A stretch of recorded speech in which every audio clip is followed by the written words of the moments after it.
মা, 5 লক্ষ টাকার এই হাতুড়ি ফিশ দেখলে তুমি খুব খুশি হবে।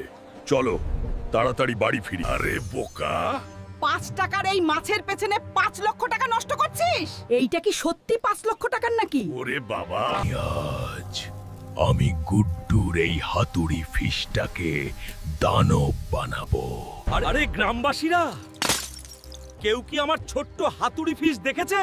না রে, আমরা তো দেখিনি। আরে গুড্ডু, ওটা কি শুধু হাতুড়ি ফিশ ছিল নাকি ওটার ভেতরে সোনা গেঁথে ছিল? আমার 5 লক্ষ টাকার হাতুড়ি পিস কোথায় গেল? আমি সবাইকে খেয়ে ফেলবো। থামো গুড্ডু, আমাদের বাঁচাও। বন্ধুরা, আমাকে আমার নিজের হাতুড়ি ফিশকেই মেরে ফেলতে হবে। গুড্ডু, অর্থহীন হাতুড়ি ফিশের হাতে থেকে তোমাকে বাঁচাতে হবে। কিছু একটা কর। বন্ধুরা, এখনই লাইক আর সাবস্ক্রাইব করো। বাঁচলাম, গুড্ডু রক্ষা করলো। হুররে, সব ঠিক হলো। আমরা সবাই বাঁচলাম। গুড্ডু গুড্ডু